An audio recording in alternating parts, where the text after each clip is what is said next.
Hello everyone, good morning. আমি Anumita, blogger অনুমিতাতে তোমাদের সবাইকে জানাই অনেক ভালোবাসার অনেক স্বাগত। আই হোপ তোমরা খুব ভালো আছো, সুস্থ আছো, আর আমিও ভালো আছি।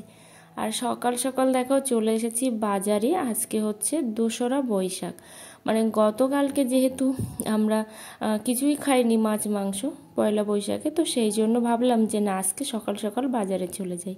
আর দেখো সকালবেলা কিন্তু এখনও সেভাবে দোকানই খুলেনি, আর জঙ্গলের পরিবেশটা না অপূর্ব সুন্দর লাগছে। তো তোমাদের কেমন লাগছে অবশ্যই কমেন্ট করে জানাতে ভুলো না। তো গতকালকে যেহেতু আমাদের এখানে হাটবার ছিল, তো আমরা তো বাড়ি ছিলাম না, বালিগঞ্জ গিয়েছিলাম, তো সেই জন্য বাজারও করা হয়নি। সেই জন্য দেখো কি বাজার নেব ভেবে উঠতে পারছি না, কারণ সেভাবে কিন্তু ফ্রেশ কোনো কিছুই নেই। আর আমি অনুমিতা তোমাদের সবাইকে অনেক ভালোবাসার অনেক স্বাগত জানাচ্ছি। আর যেসব বন্ধুরা আমার চ্যানেলে নতুন, অবশ্যই চ্যানেলটা সাবস্ক্রাইব করে পাশে থেকো, অল নোটিফিকেশানটা অন করে দিও নিত্য নতুন ভিডিও পাওয়ার জন্য। আর যারা অলরেডি চ্যানেলটা সাবস্ক্রাইব করে দিয়েছো সবাইকে অসংখ্য অসংখ্য ধন্যবাদ জানাই। তো দেখো এখানে কিছু আমি উচ্ছে নিচ্ছি, আর সাথে সাথে এখানে দেখছি কিছু সবজি নেওয়া যায় নাকি, যেহেতু আমাদের এখানে রেগুলার বাজার হয় না, তো সেই জন্য কিন্তু ফ্রেশ সবজি সবসময় পাওয়াও যায় না। এই একটা মাত্র দোকানেই পাওয়া যায়। আর একটা এঁচোড় নেব ভাবছি, কারণ এঁচোড়টা না আমার খুবই পছন্দের, সেই জন্য। আর কি বলো তো, আজকে না আমি নিয়েছি খাসির মাংস, মানে আমরা নিয়েছি খাসির মাংস, 500 খাসির মাংস নিয়েছি। কি খুশি হয়েছি তো সেটা আর কি বলবো। কিন্তু জানো তো, মাংস নিয়েছি কিন্তু টাকা দিতে হয়নি। তার কারণ হচ্ছে আমাদের কাছ থেকে মেডিসিন যখন নিয়েছিল, তো সেই টাকাটা ওখানে থেকে গিয়েছিল, তো তার জন্যই হচ্ছে দিয়েছে হয়তো।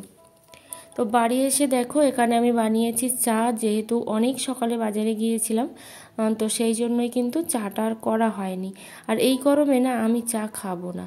এখানে দেখো এই যে মাটনটা আমি ধুয়ে নিচ্ছি খুব ভালো করে। অনেকেই দেখেছি যে মাটন হোক কিংবা চিকেন যাই হোক না কেন, সেটা কিনে নিয়ে আসার পরে আর ধোয় না, কিন্তু আমার কিন্তু অনেকবার করেই ধুতে লাগে।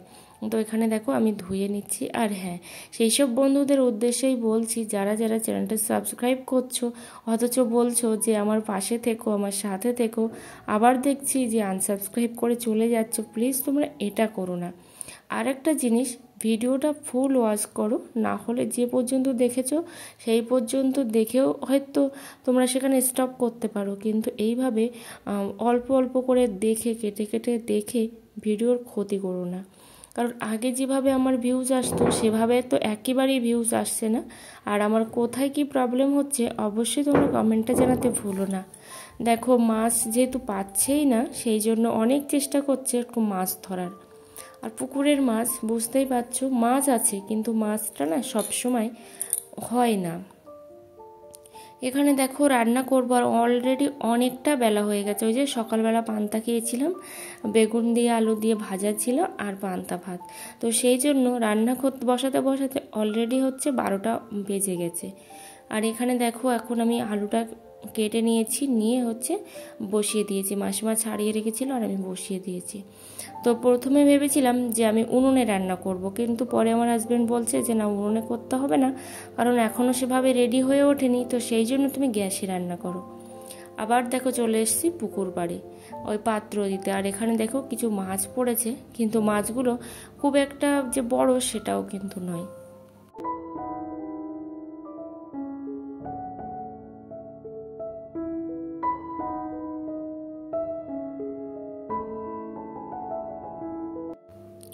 এই যে দেখো এখানে আমি পেঁয়াজটা ভেজে নিচ্ছি, আর সাথে একটু কালার চলে এসছে, তাই না বলো? কারণ আমি কিন্তু এই তেলের মধ্যে দিয়ে দিয়েছি চিনি, তারপর এখন রসুনটা দিয়ে দিলাম। ওই যে সব কিছু একসাথে রেডি করতে পারিনি, সেই জন্যই কিন্তু এরকম এলোমেলো করে সব কিছুই হচ্ছে তাড়াহুড়োর মধ্যে। আর তোমরা যারা এত সুন্দর সুন্দর কমেন্ট করছো সবাইকে অসংখ্য অসংখ্য অসংখ্য ধন্যবাদ। আর একটা আন্টি আমাকে তো কমেন্ট প্রত্যেক দিনই করে, রকমারি ব্লগস, উনি এটাও লিখেছেন যে আগে যদি জানতাম তাহলে আমাদের বাড়িতে আসতে বলতাম, আর এরপরে যদি যাই তো কয়েকদিন যেন থাকি। অবশ্যই তবে কয়েকদিন থাকতে পারবো কিনা জানি না, তবে যদি কখনো যাই এরপরে তাহলে অবশ্যই দেখা করে আসবো। কারণ আন্টিটা আমাকে সেই প্রথম ভিডিওর থেকে হয়তো আমার পাশে আছে। প্রথম ভিডিও মানে আমার তো চ্যানেলে খুব বেশি ভিডিও দেওয়া নেই, কিন্তু আমার সেই প্রথম দিক থেকেই কিন্তু আন্টিটা সব সময় আমার ভিডিওগুলো দেখেন।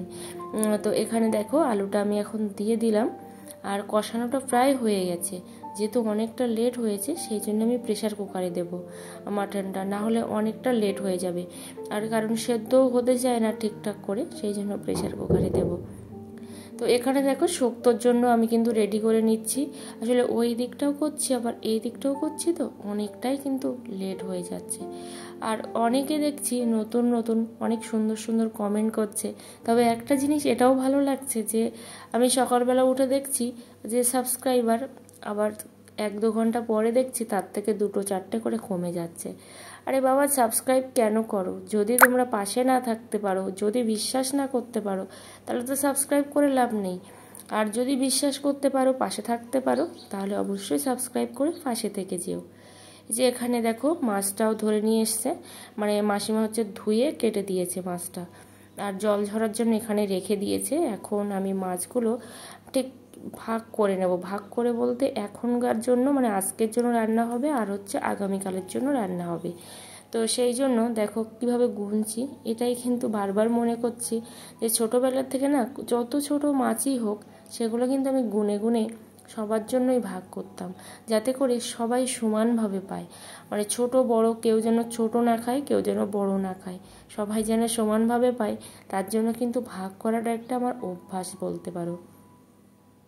তো এখানে আমার দেখো হাজব্যান্ড দিচ্ছে লবণ আর হলুদ, বলছি আমি একটু ক্যামেরা করছি তুমি আস্তে করে দাও। তো এত রানিং দিচ্ছে লবণ হলুদগুলো, যাই হোক হাত দিয়েই মাখাচ্ছি, কারণ যেহেতু আমার হাতে মাছ লেগে আছে সেই জন্য। তো এখানে মাছ দিয়ে আমি কাঁঠাল রান্না করব। লাইভের ফার্স্ট টাইম কিন্তু আমি কাঁঠাল মানে এঁচোড় দিয়ে মাছ রান্না করছি, আর সেটা যে কেমন হবে সেটাও বুঝতে পারছি না। কারণ মাসিমা হচ্ছে মাংস খায় না, আর আমরা তো 4 জন মাংস খাই, আমার দাদু, আমি আর আমার শাশুড়ি মা আর আমার হাজব্যান্ড। তো আমরা 4 জন তো মাংস খাবো, আর মাসিমা খাবে না, সেই জন্যই কিন্তু মাছের ব্যবস্থা। না হলে কিন্তু মাছের ব্যবস্থা না হলেও পারতো। তো এই যে মাছগুলো আমি ভেজে নিয়েছি। আর গতকালকে যে ভিডিওটা আমি পোস্ট করেছিলাম যে আমি স্যুপ খাইনি, মানে খেয়েছি সেটা কথা নয়, মানে আমরা তো রেগুলার স্যুপ খাই না, সাথে সাথে মোমো আমি সত্যি কখনো খাইনি। আমার তো খুব একটা যে ভালো লেগেছে তা নয়। আর তাছাড়াও হচ্ছে সবথেকে বড় কথা, ওই যে কাঁচা কাঁচা দেখতে, তার কোনো কালার নেই, এই জিনিসগুলো না আমার একটু ভালো লাগে না। যাই হোক, আমি একদিন চেষ্টা করব বাড়িতে মোমো বানাতে, আর সেটা হবে একদম ভেজে। তারপর ঠিক আছে, মানে মাংসটা হচ্ছে একদম ভেজেই করব। ভাতটা হয়ে গেছে, তারপর এখন আমি উপর করে দিচ্ছি।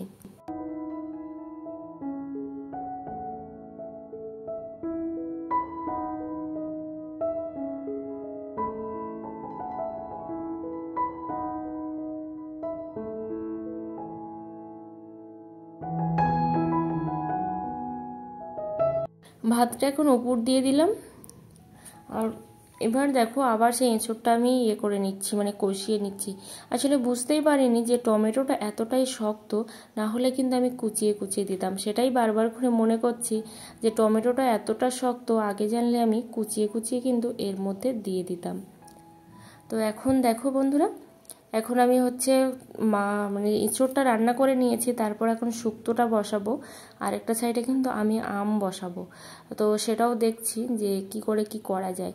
কারণ প্রথমে ভেবেছিলাম আমের চাটনি করব না, কিন্তু পরে ভাবলাম যে না, আমের চাটনিটা করব, কারণ এই যা গরম পড়েছে, এই গরমে আমের চাটনি না করলে নয়। আর আমি স্নানও করে নিয়েছি, কিন্তু পরে দেখছি আবারও আমাকে স্নান করতে হবে।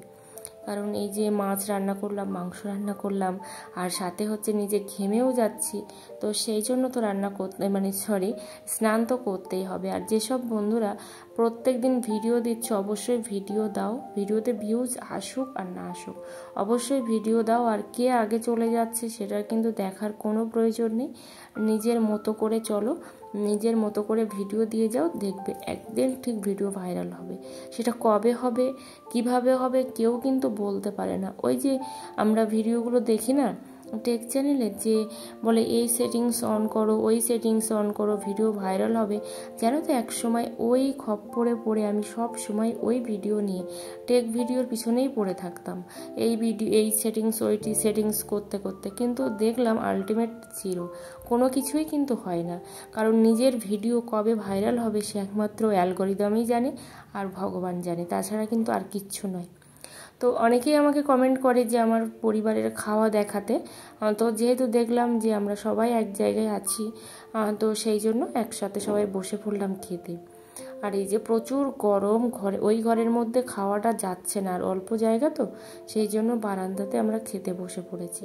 একটা সময় কিন্তু আমরা এখানেই খেতাম, আর ওই সাইডে যে একটা মাটির ঘর দেখেছো ওই ঘরে আমাদের রান্নাবান্না হতো, আর এইখানে সব তুলে রাখা হতো, তারপরে হচ্ছে এইখানেই খাওয়া দাওয়া হতো। তারপরে যেখানটা বেসিন আছে ওইটা আমাদের রান্নাঘর হয়ে গেল, তারপর ওটা আবার ঈশানকোণ হয়ে গেল বলে আবার এই দিকে চলে আসলাম রান্না করতে, এই করতে করতেই যাচ্ছে। আবার এই ঘরটাও বন্ধ হয়ে যাবে, আবার মাঝখানে ঘরটাই চলে আসবো রান্না করতে, সেটা আবার কবে ঠিক জানি না, তবে হবে সেটআপটা হয়তো খুব শিগগিরই, মানে 1-2 বছরের মধ্যেই হবে। তো এখানে দেখো মাসিমার মা খেতে বসেছে, কারণ আমি যখন ওই দিক থেকে ভিডিওটা শ্যুট করেছিলাম তখন কিন্তু দেখা যাচ্ছিল না। এখন দেখো খাওয়ার পরে তরমুজ কাটছে, আর এই তরমুজটা কিন্তু আমরা 4 দিন ধরে খাচ্ছি। শুনে হয়তো অনেকে হাসবে, কিন্তু না, ওই যে অল্প অল্প করে খাওয়ার কিন্তু মজাটাই আলাদা, একসাথে খেয়ে নিলে তো সব কিছুই হয়ে গেল। তো এখানে দেখো আমি ছোট্ট ছোট্ট করে কেটে নিচ্ছি যাতে করে সবার খাওয়ার সুবিধা হয় সেই জন্য। আর এই ঘরের মধ্যে না একটুও লাইট নেই, যার জন্য খুব একটা ভালো দেখা যায় না কোনো কিছু। এখন বিকালবেলা, আর দেখো গাছে জল দেব, তো সেই জন্য চলে এসেছি। আর মাসিমা এখানে হাঁটছে, আর আমার হাজব্যান্ড ওদিকে মোটরটা সেট করছে, আর আমি এখানে দেখো পাইপটা টেনে টেনে নিয়ে যাচ্ছি। বাজে প্রায় 5টা, কিন্তু এতটাই গরম পড়েছে আর যে কি বলবো, সব কিছু কিন্তু ঘেমে নিয়ে একদম একাকার হয়ে যাচ্ছে। আর প্রায় সন্ধ্যাও হতে চললো, 5টা নয়, 5টার একটু বেশিই হবে। তো কিছু পুঁইশাক চারাও লাগাবো, কারণ সেই যে পুঁইশাকের চারাগুলো আমি টবে বের করেছিলাম, তো সেই চারাগুলোও লাগাবো ভাবছি।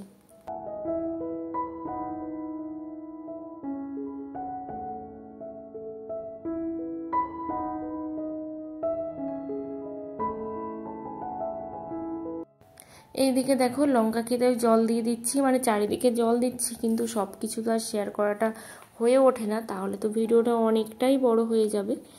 তো এখন আবার অনেকটাই কাজ বাকি আছে, কারণ এখন হচ্ছে পুঁইশাকের চারাগুলো লাগাতে হবে, সেটা যে আবার কখন হবে তার ঠিক নেই। তো ভিডিওটা এই পর্যন্ত, সবাই ভালো থেকো, সুস্থ থেকো। আর এই দেখো এই যে খাবারটা, এটা আমি ট্রেন থেকে কিনেছিলাম। তো সবাইকে টাটা, অনেক ভালো থেকো, অনেক সুস্থ থেকো সবাই।